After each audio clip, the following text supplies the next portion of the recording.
What is going on, guys? ShadowGamer93 with another top 10 video, or should I call it top 8. Now, if this is your first time watching my anime top 10s, I have a few things I want to address first.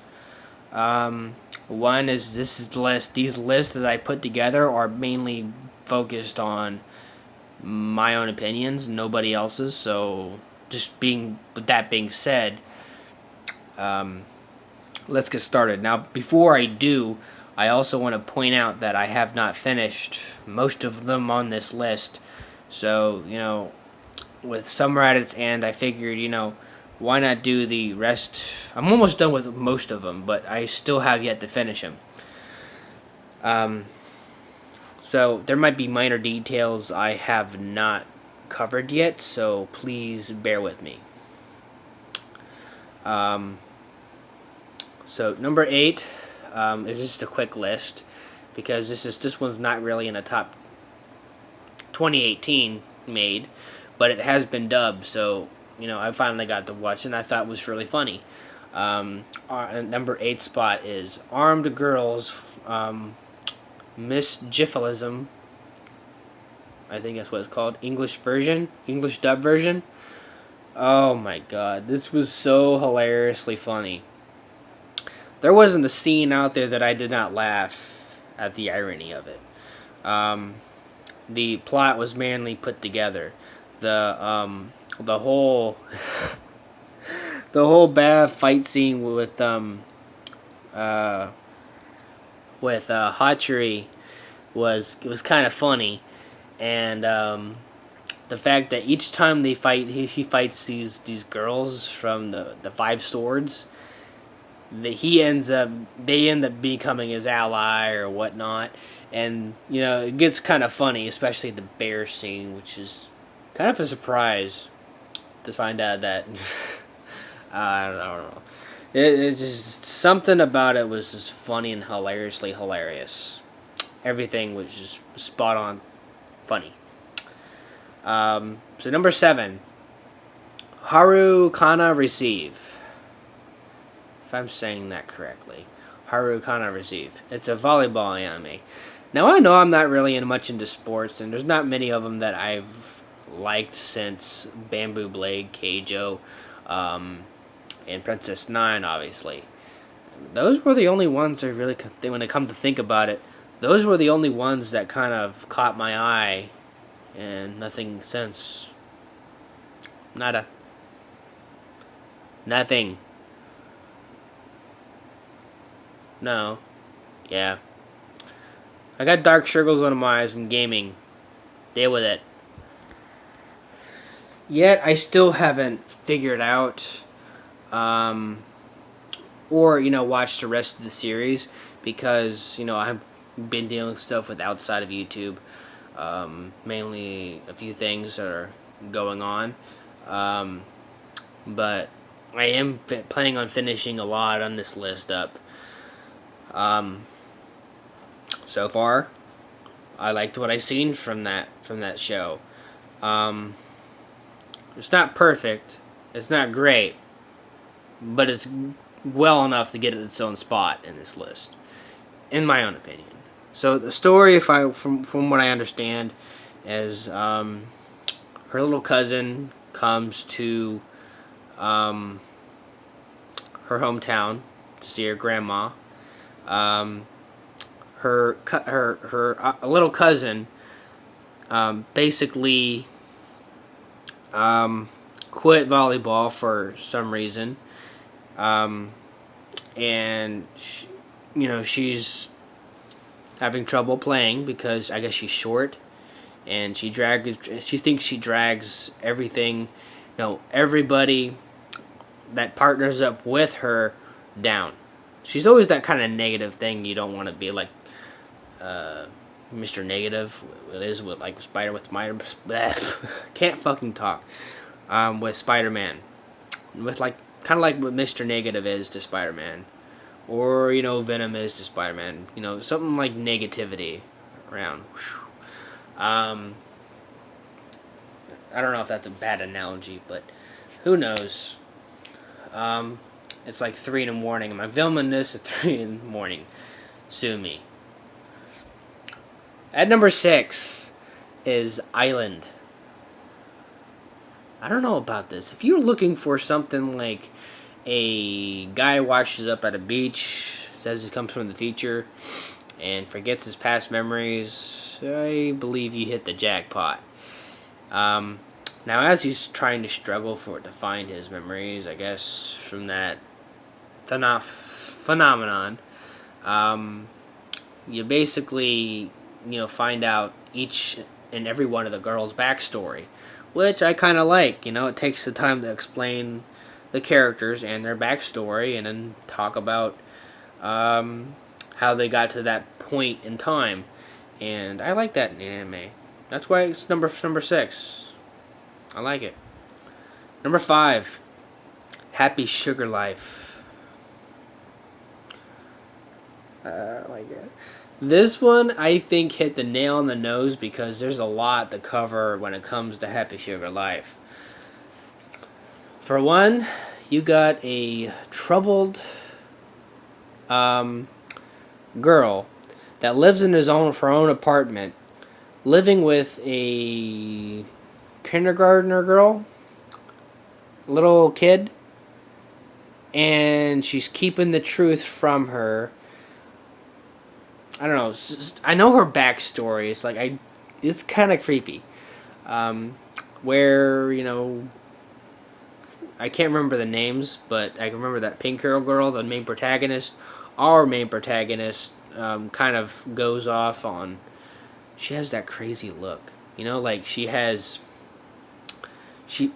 in public she normally appears like she's very normal. She's very kind of upbeat girl. But really, she's just, has a dark side to her, and she kind of views life as one of those, I guess her own backstory says that her mother was explaining love to her. What love is like candies.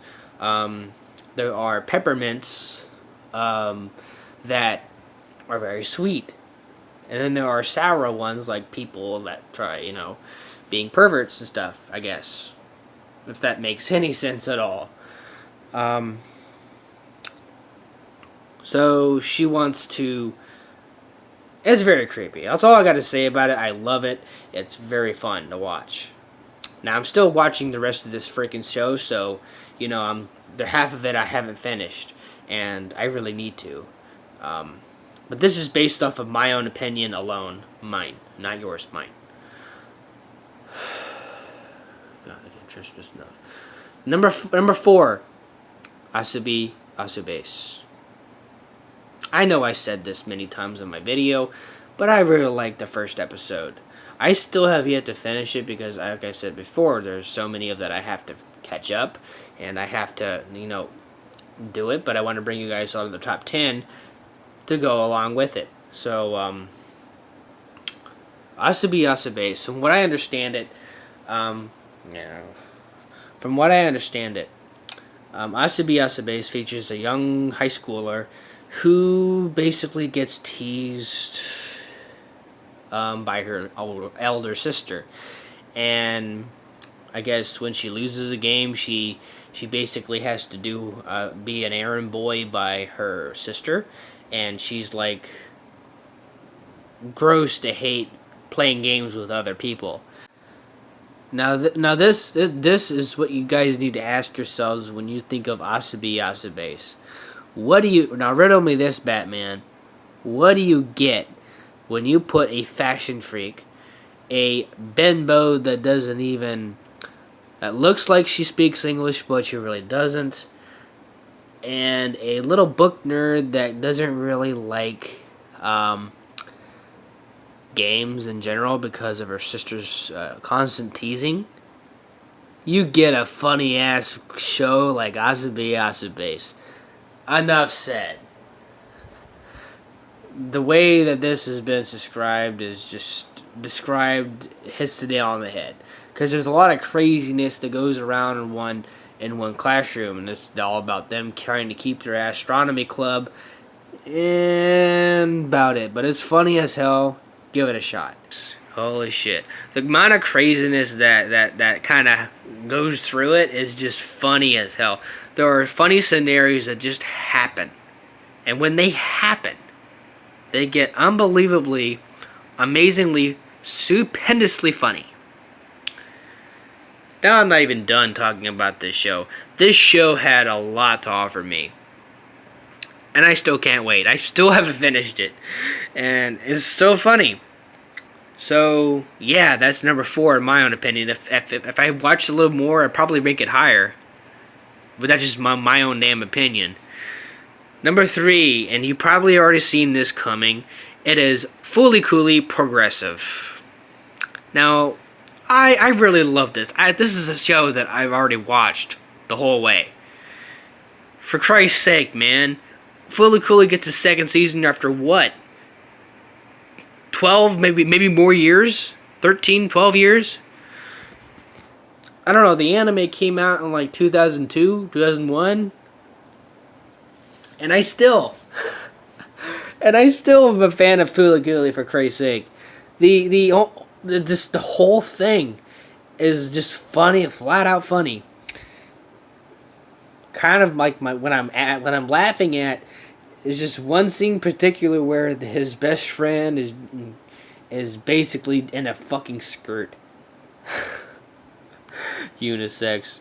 Who could figure kids these days are fucked up in the head? But it was funny scenarios and funny shit. You know, I love that part. It was funny. It takes the time to make fun of all the shit that goes down in the world. And I'm okay with that. This is where it starts to get juicy.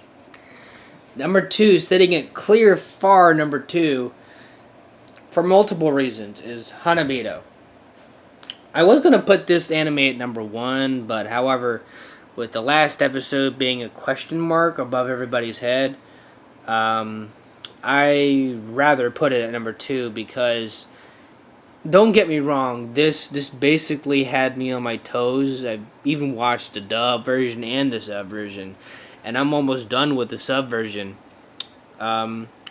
So there's a lot I want to cover in this show.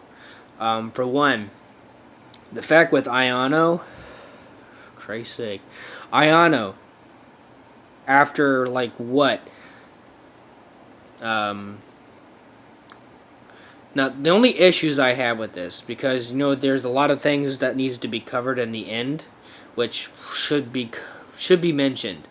If I was Ayano, okay, speaking in the third tense, if I was Ayano, okay, and I was being asked after all these years for her mother abandoning her when she was little, and for a poor, shitty reason as, oh, I left because I didn't want you to rely on me for stupid things like Mad Mitten all the time. Okay, yeah. She's a fucking kid. You're supposed to rely on your parents. I don't know about you, but if I was her, I would ask her this. Because, you know, I'd ask her a big question. What was your reason for coming back? Why did you come back? Was it because Connie told you? Or was it because you cared? Or, you know, I can't forgive you for what you did, but I want to know because I deserve that right. I'd ask her what was her reason for even coming back in the first place, because she left without anything, without looking back, and started a new family, and then completely shit on her face in front of her. So my question to her would be, if I was Ayano, why, after all these years, why did you come back to me? Why did you even talk to me? Why did you even come back at my house? It makes sense that with Ayano, you know, with her, you know, attitude lately, I understand that Elena had good intentions when she forced her to join the club in the first place, but that face on her when she knew something was up, when right after that, when she met Connie and all the hell broke loose and she's ending up pushing her away, everybody that cares actually gives a shit about her, and that cold eyes, like every time she plays Batman, she thinks of her mother, and I think it's hard for anybody to. But that aside, I think it deserves to be at number one for reactions. A lot of us caught us off guard with the emotions and the flares of the complex with Ayano and her mother. That's a given. But the only thing that worries me in the ending episode is the the ending itself. What's gonna happen at the last episode? What is gonna is she gonna go with her mother? Is she gonna go solo? If I was her, I'd go solo, man. She doesn't deserve to be with the person she abandoned. That's my own opinion. Anyway. But overall, it's a great show, and I recommend people watch this show. Hanabito, everybody. And finally, guys, that number one spot is Chio School Road. There's funny scenarios when it comes to girls walking to school, a show about that. But also funny scenarios when they just happen without coincidence or reason. And I think that's what Chio School Road kind of did in this series. I mean, coincidences just happen, and when they happen, it gets to a point where it's flat out funny, and it catches you off guard, and you start laughing. Like, for one example, I like to point out is the biker gang. How she made that nickname Bloody Butterfly. Okay, scared the shit out of his biker gang. Then gradually starts falling in love with him. No, gradually starts falling in love with her. Pardon my language. Pardon my mistake. Then it starts to go with flowering whips. See, the amount of thing that catches you off guard is what makes Chio School Road such a godforsaken awesomeness it is right now. And I'm loving every minute of it. I flat out love it. These coincidences without reserve, they just happen randomly, and that's what makes Chio School Road kind of funny. Is like everyday life, certain stuff unexpectedly happens, and the way Chio handles it is just flat out hilarious. And she's just an average schoolgirl, average and completely unnoticed, and she wants to keep it that way by laying low through her high school or middle school career. And it's like, okay, I get where this is going, and it's kind of funny, and these scenarios randomly popping up, especially that finger in the ass thing. It was funny as hell. I think in Naruto they called it the 5 fingers of death. If memory serves me correctly, it was 5 fingers of death. Well, 1 minute. Oh my god. Okay. Yeah. I think I had enough for that one. But anyway, guys, that is my list. I hope you are satisfied with my top 10 or top 8. And next week I'll be covering Dark Horse. Now, you do not want to miss Dark Horse. If you don't know what Dark Horse is, I'll explain it in the beginning of the video. Mainly, I already explained it on my Throwback Wednesday episode. You can check it out in the link down description down below. As always, guys, I'm ShadowGamer93. Thank you so much for watching, and thank you so freaking much. You guys are super awesome for 81 subscribers. Keep up the awesome work for on your channels as well. I wish everybody, thank you. I mean, you guys are helping me out. You guys have always got my back, and I'm very appreciative. And it just makes me happy that I got people that got my back, and just being a family here. We're all family in this channel, and I want to thank everybody for doing that and just giving me some support and encouragement to keep making videos for you guys. It's been an awesome. I still have fun with it. It's just I go with it. I edit my videos, and I hope you guys enjoyed this video. Thank you so much from the bottom of my heart. You guys are extremely awesome. Peace, guys. Barry. Hey, you forgot to put the outro in. Oh, si, senor. Pablo already did it. What are you, stupid? Wait, what do you mean you did? I mean what I say. You guys are idiot. No, don't you backsass me, you son of a bitch. Pablo can do whatever the fuck he wants. Pablo got anything. Blah, blah, blah, blah, blah, blah. All you do is yap your mong. Get out there and do your work. Oh, okay. Oh shucks, man. Didn't know you feel that way.